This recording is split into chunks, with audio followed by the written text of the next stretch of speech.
Hi friends, welcome to my channel my family dairy. ఎలా ఉన్నారండి? అందరూ బాగున్నారా? నేను కూడా బాగున్నానండి. మీరందరూ ఎలా ఉన్నారో నాకైతే కామెంట్ సెక్షన్లో కామెంట్ చేయండి. మీకు కనుక నా వీడియోస్ ఇంకా రెసిపీస్ నచ్చుతున్నట్టయితే ఖచ్చితంగా లైక్ చేయడం మర్చిపోకండి. సో ఇంక ఇది వచ్చేసి సండే రోజు వ్లాగ్ అనమాట. సో మేమైతే లేచి ఇంక అందరం బద్ధకంగా టీ అవి తాగాము. ఇంక ఇంట్లో పని అయితే స్టార్ట్ చేయాలి. అయితే కొంచెం జుట్టు అంతా చింపిరిగా ఉంది, అందుకే ఆయిల్ పెట్టుకుందాం అని చెప్పేసి. నన్ను ఇందులేక ఆయిల్ మీరు వాడుతున్నారు కదక్క, ఎలా ఉంది అని అడుగుతున్నారు. ఏమోనండి, నాకైతే పెద్దగా రిజల్ట్ అయితే ఏమీ కనిపించట్లేదు. ఇందులేకనే కాదు, ఇప్పటికి చాలా ఆయిల్స్ అయితే వాడాను. బహుశా కంటిన్యూగా కనీసం ఒక 1 year ఒక ఆయిల్ వాడాలో ఏమో. మరి నేనైతే పెద్దగా అలా కంటిన్యూగా ఒకటి వాడను అనమాట. 2-3 monthsకి అలా మారుస్తూ ఉంటాను. కానీ ఎక్కువగా ఇంకా పారాషూట్ అయితే ఇంట్లో ఎప్పుడు ఉంటుంది. పిల్లలు మా వారు పారాషూట్ ఆయిలే వాడతారు. నాకు కనుక ఒక్కొక్కసారి కోపం వచ్చిందనుకోండి, నేను కూడా మళ్ళీ పారాషూట్ ఆయిల్లో కొంచెం మెంతులు అవి మరగబెట్టుకొని అవి పెట్టుకుంటూ ఉంటాను అనమాట. సో ఇంకా అలాగా అయితే పెద్ద రిజల్ట్ అయితే ఏమీ లేదండి. ఇందులేక హెయిర్ ఫాల్ అయితే నాకు ఎక్కువ ఉంది. ఈ మధ్య యూట్యూబ్లో ఎక్కువగా ప్రమోట్ చేస్తూ ఉన్నారు కదా, ఆదివాసీ హెయిర్ ఆయిల్ అని చెప్పి. సో అది మీలో ఎవరైనా వాడిన వాళ్ళు ఎవరైనా ఉంటే నాకు కొంచెం చెప్తారా ఎలా ఉందో. అంటే బాగా మనకి 3-4 monthsకే హెయిర్ ఫాల్ ఆగిపోయి హెయిర్ గ్రోత్ స్టార్ట్ అవుతుంది అని చెప్తున్నారు కదా. తెప్పించుకుందాం అంటున్నారు మా వారేమో. మళ్ళీ ఎందుకు, ఎలా ఉంటుందో ఏమో అని చెప్పి. సో మన సబ్స్క్రైబర్స్ ఎవరైనా వాడుతూ ఉంటే నాకు కామెంట్స్లో చెప్పండి బాగుందా లేదా అని చెప్పి. సో చాలామంది సెలబ్రిటీస్ అయితే దానికోసం చెప్తున్నారు కదా. అయితే ఇంకా ఇక్కడైతే ఆ ఇందులేక ఆయిల్ ఏదో పెద్ద హెయిర్ బాగా గ్రోత్ వచ్చేస్తుందేమో అని మా పిల్లలు మాకు పెట్టమ్మా అని అంటున్నారు. వాళ్ళకి మాత్రం ఎప్పుడు పారాషూటే పెడతా, దానివల్ల పెద్ద యూజ్ ఏం లేదులే నాన్న, ఏదైతే ఏంటి అని చెప్పి ఇంకా వాళ్ళకి పారాషూట్ ఆయిల్ అయితే పెట్టాను అనమాట. ఇంకా వాళ్ళని వెళ్ళి స్నానం చేయమని చెప్పా. అంటే త్వరగా స్నానం చేయండి, ఇంకా స్నానాలు చేసిన తర్వాత ఇంకా టిఫిన్లు, ఇంట్లో పని బోల్డ్ ఉంటుందండి. అందరం అనుకుంటాం సండే అంటే హాలిడే, బద్ధకంగా ఉండొచ్చు అని చెప్పి. యాక్చువల్గా కరెక్టే, కొంచెం లెగడం బద్ధకంగా లెగుస్తాం, కానీ తర్వాత పనులన్నీ పెండింగ్ పడిపోతాయి. ఇంకా ఇవాళ యూనిఫామ్స్ కానీ, షూ కానీ, సాక్స్లు, మార్కెట్కి వెళ్ళాలన్నా, వెజిటేబుల్స్ తెచ్చుకోవాలన్నా అన్నీ ఇవాళే చేసుకోవాలన్నమాట. ఎందుకంటే మా వారు ఇంట్లో ఉంటారు కాబట్టి. సో ఇంక ఇక్కడైతే మార్కెట్కి మా వారిని అయితే వెళ్ళమని చెప్పా, నేనైతే రానన్నాను, నాకు ఇంట్లో పని ఉంది అని. సో ఇంక ఇక్కడైతే త్వరగా ఆయిల్ అయితే పెట్టేసుకొని ఇలా నా రొటీన్ పిలక అయితే వేసుకుంటున్నాను అనమాట. ఇలా వేసుకొని ఇలా ముడి చుట్టేస్తాను. ఎక్కువగా ఇదే పిలకైతే వేసుకుంటా, ఎందుకంటే వంట చేసేటప్పుడు కూడా నాకు కొంచెం హెయిర్ ఫాల్ ఉందండి. దానివల్ల అందులో పడకుండా ఉంటుంది కదా, అందుకే నేను అసలు మ్యాక్సిమం హెయిర్ లీవ్ చేయను. ఇది వరకు కొంచెం షార్ట్ హెయిర్ ఉన్నప్పుడు లీవ్ చేసేదాన్ని, అందుకే నేను అసలు అస్తమాను హెయిర్ కూడా కట్ చేసేస్తానే ఉంటాను అనమాట. ఇంక ఇప్పుడు కూడా బాగా హెయిర్ అయితే పెరుగుతుంది కానీ లావు రావట్లేదు. మళ్ళీ కట్ చేద్దాం అనుకుంటున్నాను. హెయిర్ పెరిగే కొద్దీ హెయిర్ ఫాల్ ఎక్కువ ఉంటుంది, అందుకే కుదరట్లేదు. కానీ అంటే ఇంట్లో నేను కట్ చేసుకుందామా లేకపోతే పార్లర్కి వెళ్దామా అని ఆలోచిస్తూ ఉన్నాను. సో మొత్తానికి అలాగా ముడైతే వేసేసుకొని ఇంక ఫస్ట్ అయితే బెడ్స్ అవన్నీ కూడా సర్దేయాలి కదా. బెడ్షీట్ అయితే తీసుకోవాలండి. బెడ్షీట్స్ ఈ బెడ్ మీదకి ఇంట్లో ఉన్న బెడ్షీట్స్ ఏవి సరిపోట్లా. కొత్త బెడ్షీట్ కొన్నాను కదా అప్పుడు, సో అది కూడా సరిపోలేదు. అదేమో ఇంకా చిన్న బెడ్ మీద అయితే వేసేసా. దీని మీదకి మాత్రం ప్రస్తుతానికి ఇది బ్లాంకెట్ అనమాట, దుప్పట్టి కొంచెం బొంతలాగా ఉంటుంది కదా లావుగా, అదైతే సరిపోతుందని ప్రస్తుతానికి ఇదైతే వేస్తూ ఉన్నాను.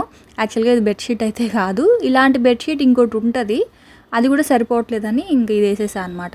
వేసేసి ఇంక ఇల్లు అవన్నీ కూడా చీపురుతోటి తుడిచేసి ఇంకా ఇక్కడైతే టిఫిన్ చేస్తున్నాను. ఏంటంటే ఇది వచ్చేసి యాక్చువల్గా రూపా గారు తెలుసు కదా, మన సబ్స్క్రైబర్ అనమాట, గోపాలపట్నంలో ఉంటారు. సో నా నెంబర్ తన దగ్గర ఉందన్నమాట. సో తనైతే ఇన్స్టాలో చూసారనమాట ఈ రెసిపీ, నాకైతే ఫార్వర్డ్ చేశారు, ఒకసారి ట్రై చేయండి అని చెప్పి. తను నాకు అప్పుడప్పుడు కొన్ని రెసిపీస్ అయితే పంపిస్తూ ఉంటారు. ఏదైనా తను చూస్తారు కదా కొత్తగా ఉన్న రెసిపీ అయితే, మీరు ఒకసారి ట్రై చేయండి, మేము కూడా అంటే మీరు చేసి బాగుందంటే మేము కూడా ట్రై చేయొచ్చు కదా అన్నట్లుగా అనమాట. సో అయితే ఇది యాక్చువల్గా అందరికీ మ్యాక్సిమం తెలిసే ఉంటుంది. నూడిల్స్ చేస్తున్నానండి. నైట్ టైము మనకి చపాతీలు మిగిలిపోతాయి కదా, సో మిగిలిపోయిన చపాతీలతోటి ఇప్పుడు అన్ని వెజిటేబుల్స్ వేసి చపాతీ నూడిల్స్ అనమాట. సో దానికోసంగా క్యాబేజ్, క్యారెట్ అలాగే క్యాప్సికమ్ అయితే కట్ చేసుకున్నాను. పిల్లలు మామూలుగా అయితే వెజిటేబుల్స్ తినరండి. ఇలాంటి ఫ్రైడ్ రైస్లో కానీ ఇట్లాంటి వాటిల్లో చపాతీలో రోల్ చేసి ఇచ్చినా తినేస్తారు. లేదు చపాతీతో ఏ వెరైటీ చేసినా సరే పిల్లలు తింటారనమాట. మా వాళ్ళకి చపాతీలు అంటే అంత ఇష్టము.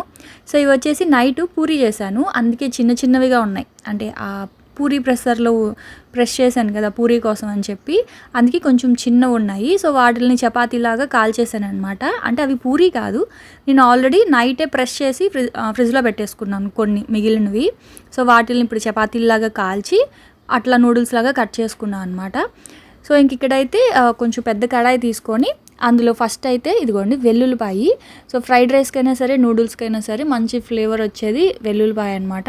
సో వెల్లుల్లిపాయ కొంచెం వేసేసాను. ఆ తర్వాత ఒక పచ్చిమిర్చిని ఇలా పొడవుగా కట్ చేసుకున్నాను. ఆ తర్వాత కొంచెం కరివేపాకు, వీటన్నిటిని కూడా కొంచెం హై ఫ్లేమ్లో పెట్టేసి మంచిగా ఫ్రై చేసేసి తర్వాత ఇంకా అన్ని వెజిటేబుల్స్ అయితే వేసుకోవడమే. మా వాడైతే అప్పుడే ఎంక్వైరీకి వచ్చేసాడు, అమ్మ చేసేసావా అని చెప్పి. అంటే చపాతీ అంటే అంత ఇష్టం అనమాట. అందులో మా చిన్నోడికైతే ఇంకా ఇలాంటి వెరైటీస్ అయితే ఇంకా అనమాట. ఇది లంచ్ బాక్స్లో కూడా పెట్టేయచ్చండి పిల్లలకి, ఎంచక్క పెద్ద కష్టమేమీ కాదు. చపాతీలు కనుక రెడీగా ఉంటే ఫాస్ట్గా అయిపోతుంది. చపాతీలు చేసి చెయ్యాలి అంటే కొంచెం టైం పడుతుంది, కానీ నైట్ టైం మిగిలిన చపాతీలు ఉంటే ఉదయం పిల్లలకి లంచ్ బాక్స్లో కూడా పెట్టేయచ్చు. సో ఇంకా అవన్నీ ఫ్రై అయిన తర్వాత అన్ని వెజిటేబుల్స్ వేసేసి హై ఫ్లేమ్లో ఒకసారి ఫ్రై చేసుకున్న తర్వాత టమాటో కెచప్, మిరియాల పొడి, ఉప్పు అలాగే కారము, ఇంకా గరం మసాలా అవన్నీ ఏం వేయలేదు నేను. సో అంతే, మిరియాల పొడి, ఉప్పు, కొంచెం ధనియాల పొడి వేసాను, కొంచెం సాల్ట్ వేసేసుకొని హై ఫ్లేమ్లో ఇలా మంచిగా ఫ్రై చేసేసుకోవాలి.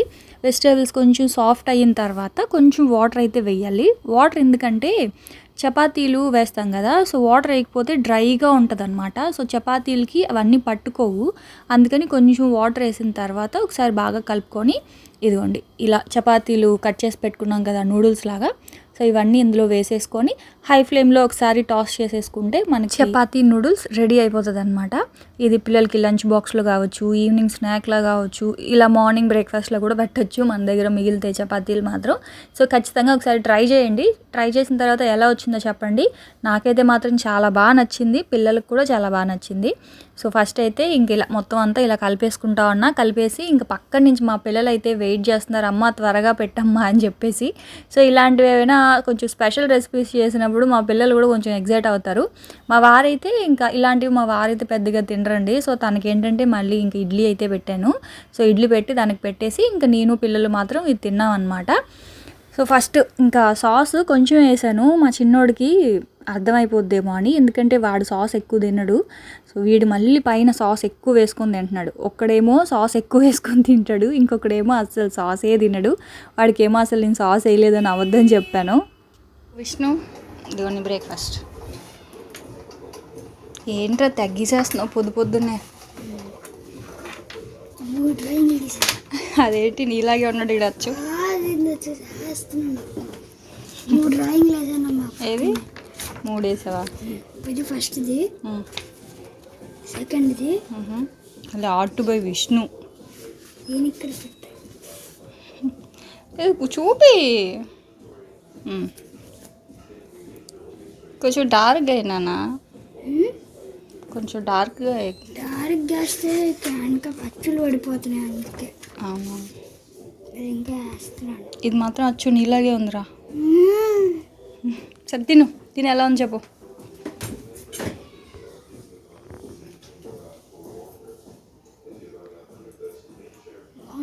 బాగుంది, అలవాటు అయిపోయింది ఇది ఒక మాట. ఎలా నిజంగా చెప్పు. ఇంకా మా పిల్లలకి ఏంటంటే ఎగ్జైట్ అయ్యి చెప్పడం కూడా రావట్లేదన్నమాట. ఎప్పుడు మా అమ్మ ఏదో ఒక వెరైటీ చేస్తూనే ఉంటుంది కదా అన్నట్లుగా బాగుందమ్మా బాగుంది అని అంటున్నారు అంతే. ఇప్పుడు మనకి ఏదైనా ఒక్కొక్కసారి బాగా నచ్చితే అమ్మో చాలా బాగుందమ్మా అని అంటాం కదా, సో అట్లా అసలు అనే అనట్లేదు అనమాట ఈ మధ్య. మా పిల్లలు బాగుందమ్మా అని చెప్పి తినేస్తున్నారు. సో వాళ్ళు తినడమే నాకు కావాలి. సో వాళ్ళైతే తినేసి ఇంక నేను కూడా ఫ్రెష్ అయిపోయాను, నేను కూడా తినేసాను. ఆ తర్వాత బట్టలు ఆరేద్దామని పైకి అయితే వచ్చాను. ఇంకా మా పెద్దోడు చూడండి కాళ్ళు కాలుతున్నాయి అంటున్నాడండి. వెళ్ళి చెప్పులు వేసుకొని రారా అంటే మళ్ళీ ఎవరు వెళ్తారమ్మా కిందకి అని చెప్పి వాడు అలా కాళ్ళు అలా డ్యాన్స్ చేస్తూనే బట్టలు అయితే ఆరేసాడు. ఇంకా పిల్లలవి యూనిఫామ్స్ అన్నీ ఉంటాయి కదా, అవన్నీ ఉతికి అనమాట, అవన్నీ ఆరబెట్టేసా. మా కిందింటి వాళ్ళు అనుకుంటా ఇలా ఎండుమిరపకాయలన్నీ ఇట్లా డైరెక్ట్గా దీని మీద ఎండబెట్టేశారు. ఇంకా మరి అవి ధూళి అది పడుతుంది కదా, మరేమో వాళ్ళు ఎందుకు అలా ఎండబెట్టారో నాకు తెలీదు. ఇంక ఇదిగోండి చూస్తున్నారా, ఇవి ఆ రోజా మొక్కలను చూపిమని అడిగారు కదా, అస్సలండి మా వారు వేరే దగ్గర నుంచి తెచ్చారు 2 రోజా మొక్కలు. అవి మాత్రం బాగున్నాయి. నేను తెచ్చిన రోజా మొక్కలు అన్నీ కూడా ఎండిపోయాయండి. మళ్ళీ వాటర్ పోయినా అంటే ప్రతిరోజు వాటర్ వేస్తారనమాట. మా వారు వేయకపోతే నాకు చెప్తారు, నేను వేస్తాను. మ్యాక్సిమం మా వారే వేసేస్తారు. మేడ మీద మొక్కలకి వాటర్ అంతా మా ఆయన అయితే వేస్తారు, కింద నేను వేసుకుంటాను. సో చూడండి ఎంత వాటర్ వేస్తున్నా, ప్లస్ వర్షాలు కూడా పడుతున్నాయి కదా, అయినా సరే మొక్కలైతే ఎందుకు ఇలా చచ్చిపోయాయో నాకైతే అర్థమే కాలేదు. ఇంకా అందుకే మీకు చూపించలేదు. కానీ కామెంట్స్లో అడుగుతున్నారు కదా, ఒకసారి చూపించండి అక్క ఎలా ఉన్నాయి అని చెప్పి. ఇలా అయిపోయాయండి. అసలు ఎందుకు ఇలా అయిపోయాయో కూడా నాకైతే తెలియలేదు. అంటే బహుశా అట్లీస్ట్ పువ్వులు పూయకపోయినా ఉంటాయి కదా, ఇవైతే అసలు పువ్వులు కూడా పూయలేదు, కంప్లీట్గా ఎండిపోయాయి.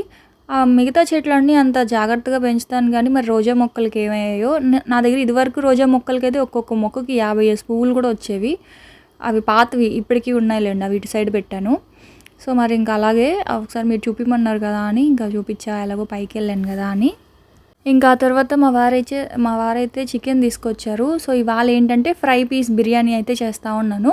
సో దానికోసం ఫస్ట్ అయితే చికెన్ని, బోన్స్ ఉన్న చికెను, బోన్లెస్ చికెన్ని సపరేట్ చేసేసాను. సాల్ట్ వేసి పెట్టేశాను అనమాట. ముందే పెట్టేశానులేండి. నేను స్నానానికి వెళ్ళక ముందే చికెన్ కడిగేసి సాల్ట్ వేసి పెట్టేశాను. సో ఇప్పుడు బోన్స్ ఉన్న చికెన్ ఉంది కదా, సో ఇది ఒక 30 kg చికెన్ అనుకుందాం. సో 30 kg చికెన్ని ఇలా ఒక కడాయిలో వేసేసి దాదాపు లీటర్ కన్నా ఇంకొంచెం ఎక్కువ, అంటే ఒక 5 గ్లాసెస్ వాటర్ అండి, 5 గ్లాసెస్ వాటర్ అయితే వేసుకొని, సాల్ట్ అలాగే కొంచెం పసుపు వేసుకొని, చికెన్ స్టాక్ అయితే తీసుకోవాలి మనం. సో ఇదేంటంటే ఫ్రై పీస్ బిర్యానీ కదా, సో చికెన్ని సపరేట్గా ఫ్రై చేసుకుంటాము, ఆ వాటర్ తోటి మనం బిర్యానీ చేసుకుంటాం అనమాట. సో ఎక్కువగా రెస్టారెంట్స్లో ఇలాగే చేస్తూ ఉంటారు. మనమైతే చికెన్ ఉడకబెడుతున్నాం కదా, వాళ్ళ దగ్గర ఏంటంటే బోన్లెస్ పీసెస్ని సపరేట్ చేశాక వాళ్ళ దగ్గర ఎక్స్ట్రా బోన్స్ అన్నీ ఉంటాయి కదా, సో అట్లా ఆ బోన్స్ అన్నిట్లో నుంచి వాళ్ళు స్టాక్ అయితే తీస్తారు. మనం కూడా అప్పుడప్పుడు అలా చేసుకోవచ్చు. ఎప్పుడైనా బోన్లెస్ చికెన్ని తెచ్చుకుంటే అప్పుడు బోన్స్ అన్నిటిని కూడా ఇలా సూప్ లాగా చేసి ఫ్రిడ్జ్లో స్టోర్ చేసుకోవచ్చు. ఎప్పుడు కావాలంటే అప్పుడు సూప్ కానీ ఇలా బిర్యానీ కానీ చేసుకోవచ్చు అనమాట. సో అదైతే సిమ్లో పెట్టాను. కనీసం ఒక 15 minutes టైం పడుతుంది, స్లోగా కుక్ అవ్వాలి. చికెన్లో ఉన్న జ్యూసెస్ అన్నీ కూడా వాటర్లోకి రావాలన్నమాట. ఇంకా ఈ లోపల నేను ఇక్కడైతే ఆనియన్స్ చాప్ చేసుకున్నాను, అలాగే అల్లం వెల్లుల్లి పేస్ట్ కూడా వేసుకున్నాను అనమాట. అయిపోయింది. సో అదైతే వేసుకున్నా. ఇంకా ఇక్కడైతే నేను 4 ఆనియన్స్ అయితే కట్ చేసుకున్నానండి చాపర్లో. 2 ఆనియన్స్ ఏమో బిర్యానీకి, 2 ఆనియన్స్ ఏమో చికెన్లోకి అనమాట. సో అన్నీ కలిపి ఇంకా కట్ చేయలేక అలా చాపర్లో వేసేసుకున్నా.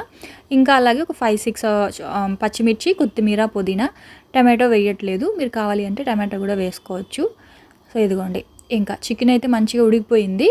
అంటే దాదాపు ఒక 70 to 80% చికెన్ అయితే ఉడికిపోవాలి. ఉడికిపోతేనే కదా అప్పుడు ఆ వాటర్ అంతా బాగా టేస్టీగా వస్తాయి. సో ఇలా ఉడికిపోయిన చికెన్ని ఇలా ఒక బౌల్లోకి తీసేసుకొని పక్కన పెట్టేసుకోవాలన్నమాట. సో ఆ వాటర్ అంతా కూడా మనం బిర్యానీలోకి అయితే వాడుకుంటాము.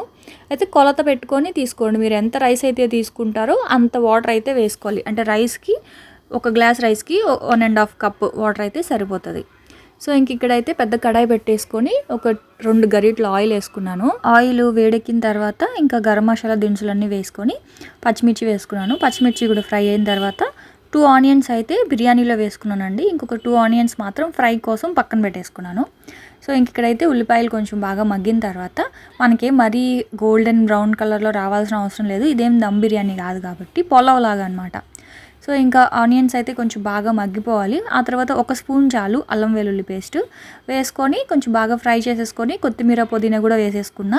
ఇక్కడ మీరు కావాలి అనుకుంటే టమాటో కూడా వేసుకోవచ్చు. ఇక్కడ నేను టమాటా కూడా వాడట్లేదు, అలాగే ఇంకా పెరుగు కూడా వేయట్లేదు, మీరు కావాలి అంటే వేసుకోండి.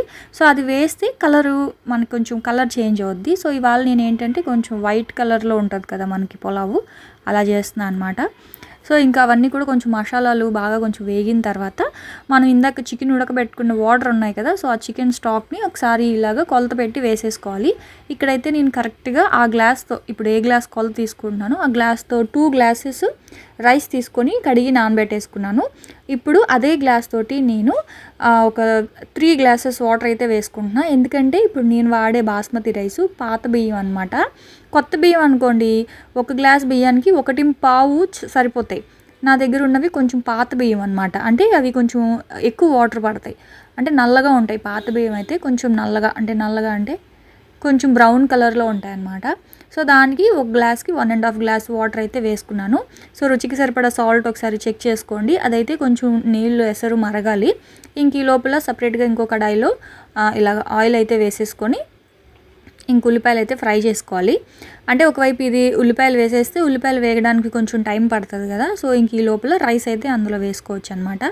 సో ఎప్పుడైనా సరే ఫ్రైలు కొంచెం మూకుడు అంటే ఇలాంటి ఐరన్ కడాయిల్లో కనుక వేస్తే మనకి బాగా టేస్ట్ వస్తుంది అంటారు. ఈ కడాయి వాడకుండా పెట్టేశాను, ఇప్పుడు మళ్ళీ వాడుతున్నా అనమాట. సో అందులో అయితే ఆయిల్ వేసుకొని ఉల్లిపాయలు అయితే వేసుకున్నా. ఉల్లిపాయలు కొంచెం వేగాలి. ఇంక ఈ లోపల ఇక్కడ నీళ్ళు అయితే ఎసరు మరిగింది. సో ఇక్కడ నానబెట్టుకున్న బాస్మతి రైస్ అయితే వేసేసుకుంటున్నాను. సో బాస్మతి రైస్ అంతా వేసేసుకొని ఇంకా సేమ్ పులావ్ లాగా మనకి హై ఫ్లేమ్లో ఒక 5 మినిట్స్ పెట్టి తర్వాత సిమ్లో అయితే పెట్టేయండి ఒక 10 మినిట్స్. 15 మినిట్స్లో మనకి రైస్ అయితే అయిపోతుంది, అంటే బగారా రైస్ లాగా అది అయిపోతుంది అనమాట. సో ఇంక ఇక్కడైతే చికెన్ ఫ్రై ఎలా చేయాలో చూపిస్తాను. సో చికెన్ ఆల్రెడీ ఉడికిపోయిన చికెనే కాబట్టి ఎక్కువ టైం అయితే పట్టదు. ఇంకా ఫస్ట్ అయితే ఆనియన్స్ని అయితే ఫ్రై చేసేసుకున్నాను. ఆనియన్స్ ఫ్రై అయిన తర్వాత ఇంకొక స్పూన్ అల్లం వెల్లుల్లి పేస్ట్ అయితే వేసుకున్నాను. అది కూడా కొంచెం పచ్చివాసన పోయే వరకు ఫ్రై చేసేసుకోవాలి. అల్లం వెల్లుల్లి పేస్ట్ కొంచెం పచ్చివాసన పోయిన తర్వాత చికెన్ అయితే వేసేసుకోవాలి.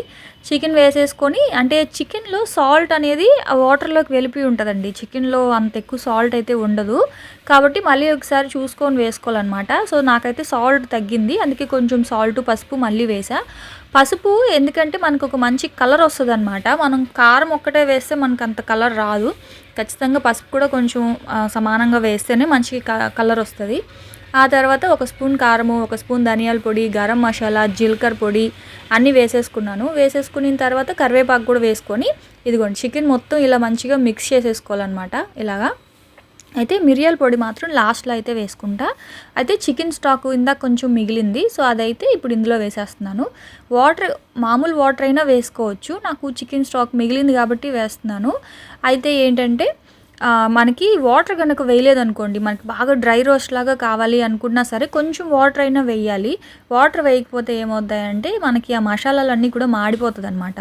కాబట్టి ఎందుకంటే చికెన్లో నుంచి వాటర్ ఏమీ రాదు కదా, కాబట్టి కొంచెం వాటర్ అయితే వేయాలి. సో నేను కొంచెం వాటర్ ఎక్కువ వేసుకున్నా, ఎందుకంటే రైస్తో తినడానికి కొంచెం గ్రేవీ లాగా ఉంటే బాగుంటుంది కాబట్టి. సో కొంచెం వాటర్ అయితే వేసుకొని మూత పెట్టాను. సో ఇప్పుడు అదైతే కొంచెం సిమ్లో కొంచెం ఉడకాలి. అదంతా కొంచెం దగ్గర పడిపోతే చికెన్ అయితే అయిపోద్ది. ఇంకా రైస్ కూడా ఇదిగోండి ఆల్మోస్ట్ అయిపోయింది. ఇంకొక 5 మినిట్స్ అనమాట దమ్ పెట్టేశాను, ఇలా మూత పెట్టేశాను. ఇంకొక 5 మినిట్స్లో రైస్ కూడా అయిపోద్ది. ఇంక ఈ లోపల ఇదిగోండి చికెన్ కూడా ఇలాగా మొత్తం ఆయిల్ అంతా బయటకు వచ్చేసింది. ఫైనల్గా కొంచెం కొత్తిమీర, ఒక పచ్చిమిర్చి వేసుకొని కొంచెం ఒక పావు స్పూన్ మిరియాల పొడి, అంటే మీరు తినే కారాన్ని బట్టి మీరు కొంచెం కారం ఎక్కువ వేసుకుంటే మిరియాల పొడి తగ్గించండి. సో అయితే నేను ఇక్కడ కొంచెం కలర్ఫుల్గా, అంటే మనకి థంబ్నెయిల్లో పిక్ కొంచెం బాగా రావడం కోసం నేను కొంచెం ఫుడ్ కలర్ అయితే వేసాను అనమాట. అంటే కారం తగ్గించి అయితే వేసాను, అంటే కొంచెం కలర్ఫుల్గా కావాలి అని చెప్పి చాలా చిటికెడు ఫుడ్ కలర్ వేసా. మీరైతే ఫుడ్ కలర్ ఏం వేయాల్సిన అవసరం లేదులేండి, ఎందుకంటే మనకి హోటల్స్లో రెస్టారెంట్స్లో కొంచెం కలర్ఫుల్గా ఉండడం కోసం వేస్తారు. నేను జస్ట్ వీడియో కోసం వేసాను అంతే. కొంచెం ఫుడ్ కలర్ వేసేసి మొత్తం అంతా కూడా కలిపేసాను అనమాట. సో ఫైనల్గా చికెన్ అయితే ఇలా అయిపోయింది.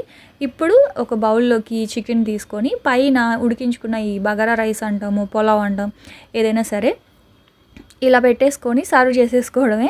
మనకి వాళ్ళు ఇచ్చేటప్పుడు ఇలాగే సర్వ్ చేస్తారనమాట. ఏదైనా ఒక బౌల్లో ఫస్ట్ పెట్టేసి ఎగ్ కూడా పెడతారు.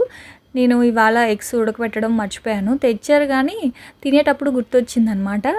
ఎగ్ ఉడకబెట్టలేదు ఏంటి అని అడిగారు మా ఆయనకి. అదేంటో ఎన్ని రెసిపీస్ ఉన్నా, చికెను, మటను, ఫిష్ ఏదున్నా సరే ఎగ్ అడుగుతారు. నేనేమో ఆ ఎగ్గే మర్చిపోయాను ఇవాళ. సో ఇంకా ఫైనల్గా బిర్యానీ అయితే ఇలా ఫ్రై పీస్ బిర్యానీ ఇలా రెడీ అయిందండి. కుకుంబర్ రైతా అయితే చేసా. నిజంగా చెప్తున్నాను ఎంత టేస్టీగా వచ్చిందో. కాకపోతే కొంచెం ప్రాసెస్ ఉంటుంది, 2 చెయ్యాలి కాబట్టి, కానీ చాలా టేస్టీగా ఉంటుంది అనమాట. సో అదైతే మేము తినేసాం మధ్యాహ్నం. తినేసి ఎంచక్క మధ్యాహ్నం నిద్రపోయాను, సండే కదా. సో ఇంకా వీడియో ఎడిటింగ్ కూడా ఏం చేయలేదు. మళ్ళీ నైట్ అంతా కూర్చొని వీడియో ఎడిటింగ్ అది చేసుకున్నా. మధ్యాహ్నం మాత్రం ఇంక నిద్రపోయి ఈవినింగ్ బయటకు అయితే వచ్చాము. పిల్లలు రాలేదు, పిల్లలకి లాస్ట్ ఎగ్జామ్ అనమాట, మండే ఎగ్జామ్ ఉంది. సో వాళ్ళ ఎగ్జామ్ కోసం అయితే చదువుకుంటూ ఉన్నారు. అయితే ఇంకా నేను మా వారే వచ్చాము. అదేంటోనండి పిల్లలు మామూలుగా బయటికెళ్తే మేము వస్తామని ఎగురుతారు. మా పిల్లలు అదేంటో మీరు వెళ్ళండమ్మా మేము రామంటారు. వాళ్ళకి ఇల్లు, ఇల్లు, ఇల్లు నాకులాగే ఇల్లే ప్రపంచం అనమాట వాళ్ళకి. సో టౌన్ వచ్చాము చిన్న పని ఉంటే అని ఇంక ఇక్కడ ఎంఐటి అని చెప్పేసి ఏయూ పక్కనే ఉంటుందన్నమాట. అక్కడ టీ బాగుంటుందని చెప్పి అక్కడ తీసుకొచ్చారు. సో ఇంక నేనేమో కాఫీ తీసుకున్నా, మా ఆయన ఏమో టీ ఉస్మానియా బిస్కెట్స్ తీసుకొని తింటా ఉన్నాం. ఇంకా స్నాక్స్ అయితే ఏం చేయలేదు నేను, అంటే ఏం తినలేదు. పిల్లలకైతే ఇంట్లో జంతికలు అవి ఉన్నాయి కదా, సో అవైతే తినండి అమ్మా అని చెప్పేసి ఇంకా అలా వచ్చాం అనమాట. అయితే చిన్న షాపింగ్ అయితే ఉంది. సో ఏం తీసుకున్నాను ఏంటి అనేది మీకైతే నెక్స్ట్ వ్లాగ్లో అయితే షేర్ చేస్తా. ఇంకా ఈ వ్లాగ్ ఇక్కడితో ఎండ్ చేస్తూ ఉన్నానండి. రేపటి వ్లాగ్లో మళ్ళీ వచ్చేస్తాను. అప్పటి వరకు ఉంటాను. Bye friends, bye.